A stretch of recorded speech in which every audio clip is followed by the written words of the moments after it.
The Lionesses continue to dominate the front pages this morning after kicking off their victory celebrations at number 10 yesterday. It comes ahead of their open bus parade today. And ITV News Entertainment reporter Rishi Davda is here alongside our broadcaster Nicola Thorp. Good morning to you both. Morning. It's still thrilling, isn't it? Everyone's just absolutely beyond themselves with excitement. People camping out overnight outside Buckingham Palace. It feels really special. It does feel really special. There's a lot of people already outside the palace ready to see the Lionesses later on. The procession starts at about midday and they'll go down the Mall before ending out the front of the palace. This whole ceremony is going to be hosted by former England player Alex Scott. It's going to be very exciting. It's going to be quite noisy, which I'm not sure is going to be great for some of the players who are probably on day 2 of a hangover. They'll be fine. Yeah. I'm sure they'll survive it. We know Sunday night ended at about 4 a.m. Good for them. See all those videos appearing. There was some karaoke involved as well, which I'm sure was great in the time, but when that's played in 10 or 12 years, so when you retire and that's the video that everybody's watching even 3 or 4 days later and you're like, oh. Regret that. But absolutely worth it. They just seem so united, don't they? They do, and they've really united the nation as well. It got 16.2 million viewers as well. Incredible, yeah. Huge, just great news for advertisers who perhaps might have gone, oh, I'm going to err on the side of supporting men's sport, but it just goes to show there are so many people across the country who really care and tune in and watch women's sport. And this is what we need in women's sport, is the advertisers coming in and injecting that money into it. Yeah, completely. I was reading this morning that their flight back to Southend yesterday was the most tracked flight in the world. Wild. And also a bit creepy. Like, who's watching the Lionesses, travel back to England? Absolutely brilliant, though. And just heading to number 10, and it just feels special. And even the fact that it is happening at Buckingham Palace today as well, I think is very significant. Yeah, I mean, you can see them outside number 10 there. Sir Keir Starmer wasn't there as he's in Scotland with Donald Trump, but he did FaceTime the Lionesses to congratulate them, which you can see. It just looks utterly awful. I'm sorry, this is a big slap in the face to the women. Like, it's not. You're not happy about this? Yeah, what does it say to women? That we're going to go over to, the Prime Minister's going to go up to Scotland to meet Donald Trump, considering what Donald Trump thinks about women, rather than come and meet the Lionesses. Yeah, I think it's actually appalling. It's not that difficult to fly from London to Scotland. He did also promise us a bank holiday when he was in opposition as well. So that's another thing we have to call out, isn't it? But he's reneged on, but there we go. But yeah, no, it'll be a fantastic day today. There's just a lot of love. It just feels really, really important and special and so well-deserved. It was fantastic at the weekend. We loved it. Now, there's a new controversial documentary tonight about adult star Bonnie Blue. If you're not fully aware of what Bonnie Blue sort of stands for, Nicola, how would you describe her job? This is Bonnie Blue here. She's an adult content creator, and she had announced earlier this year that she'd slept with over 1,000 men in 12 hours at one of these events that she hosts to kind of get marketing behind her brand. Obviously, there was a huge social media interest. There was a lot of backlash. And she earned, allegedly, millions and millions of pounds and continues to for these events that she hosts. So this documentary is made by a filmmaker who has followed her for 6 months.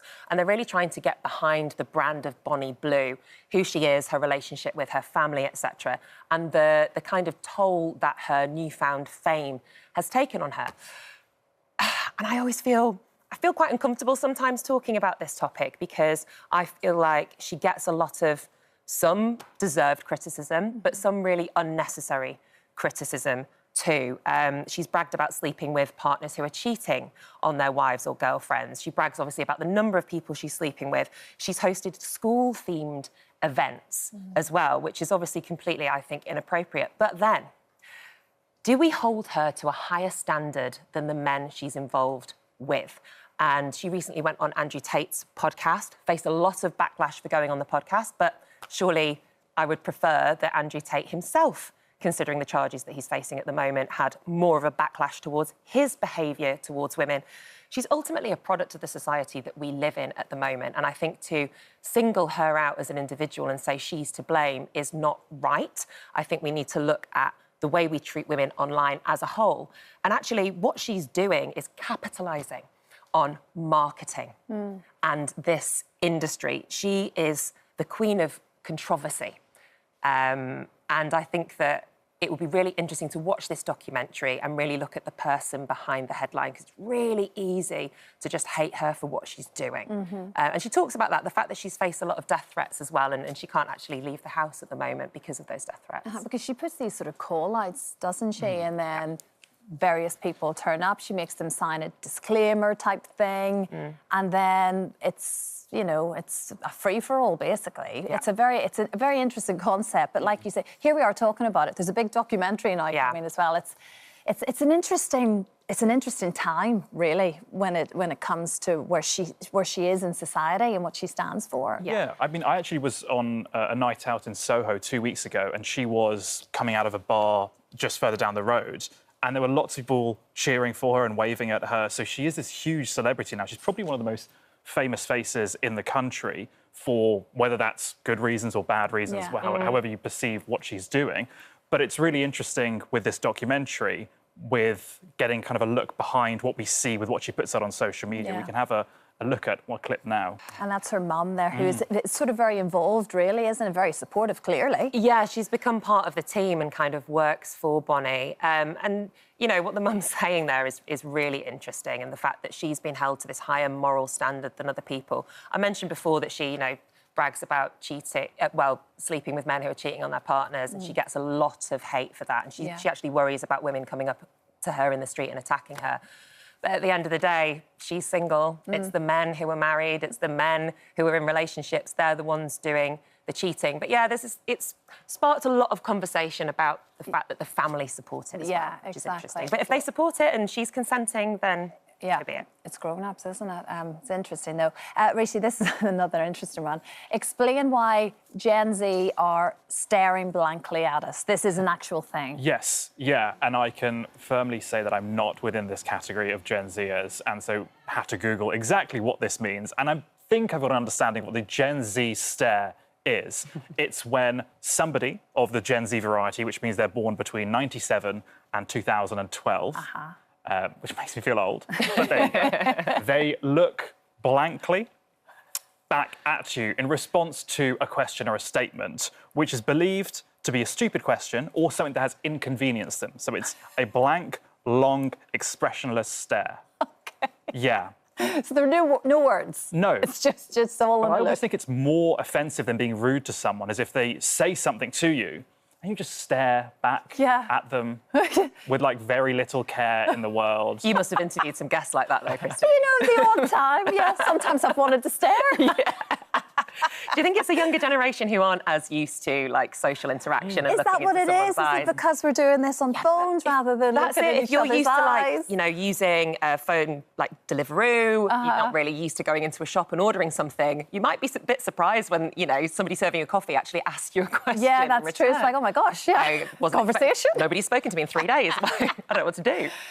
I don't know if it's scientifically viable to just go, well, I don't consider time to be a thing, so I guess I'm 18 years old still. I just turn up when I want to events. I just do whatever I want. Yes, but certainly in terms of ageing... Yes. Yeah, she basically... If you don't focus on it, maybe there's something in it. I think that's a big part of it. Sorry, Mariah, but you are 56 years old, as it says down here. But she doesn't kind of acknowledge any movement in time. So there are no birthday parties? Process, no birthday parties. She acknowledges anniversaries for things she's done in the past in her life, whether it was, you know, an album release or a single doing really well or reaching a new record of some sort, but just completely ignores ageing, which feels like quite a healthy way of maybe living, and I think it's quite nice, but she seems to operate in a space that others maybe wouldn't be able to get away with. Well, this is the thing. You can do that as long as you're feeling healthy. Yeah. That's the problem. As long as you're feeling healthy. Suddenly, and you have a lot of money you've done your back in and you're getting out of bed in the morning, you feel like you're 120 years old. You can't help that. Yes. Suddenly you go, oh, gosh, you know, it's also, like that's being human. Yeah, for sure. She has her classic style, doesn't she? And I think when you look back at photos of her, she hasn't really changed it a lot. I know we've got sort of wavy hair and straight hair here. She kind of just looks like she always has done. Yeah. She's got this such incredible classic style that you can't really place her in. She's eraless. Do you know what I mean? She's been relevant in every decade that I've been alive. And she's just an absolutely fabulous human being. Yeah, People say you're only as old as you feel. Yeah. And she doesn't feel any particular age. Yeah. So I think that's almost like a healthy way of living. I think. But she's done this interview with Harper's Bazaar as part of a big kind of promotional campaign for some new music that's coming out. And one thing that they draw on is not only the fact that she's spoken about not acknowledging time, but as well how you get in contact with her if you need to make an appointment. And she says, I'll have someone call you and figure it out, which just seems like quite a loose way of saying, yeah, we're not having an appointment. we shan't be meeting one another. But I don't want to say that to your face. I'm just going to say, we'll figure it out. Someone from my team will call your people and we'll make it happen. Someone will talk at some point. Yeah. Her team must have a team.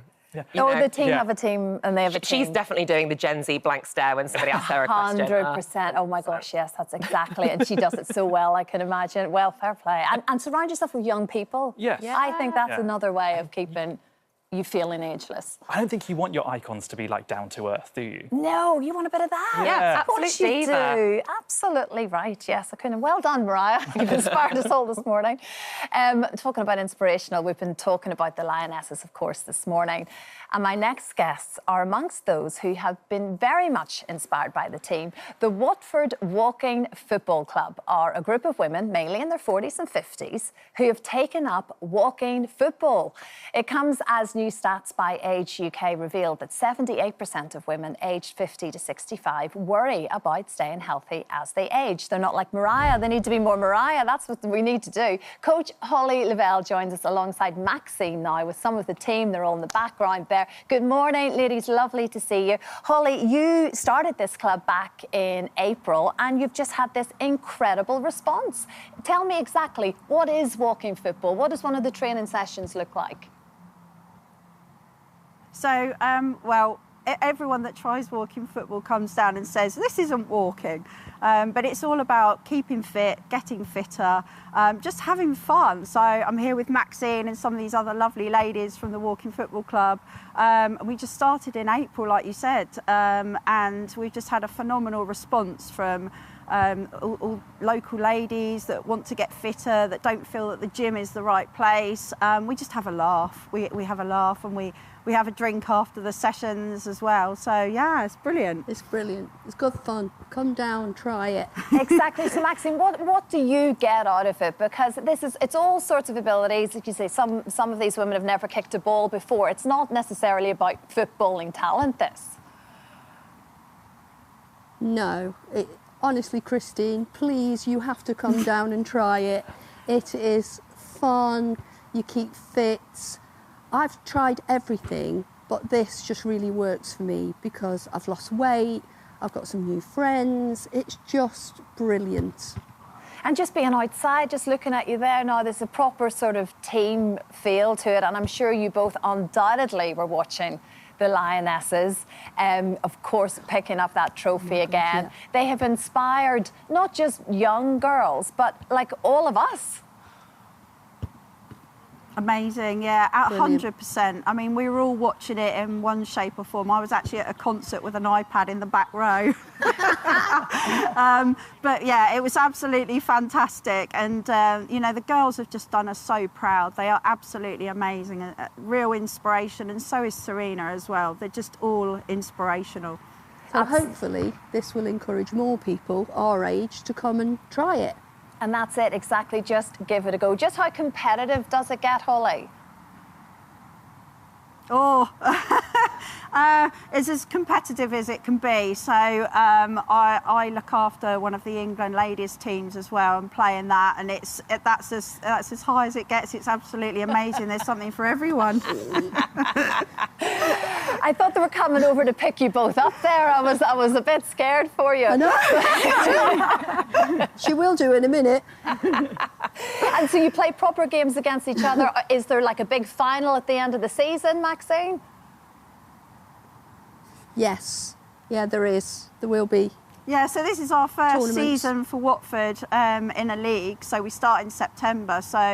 But people can just come and train. They don't have to play in the league, but it's as competitive as you want it to be. So, yeah, something for everyone. And to try and get a group just like yours there at Watford, sort of starting all over the country, that would be the ultimate dream.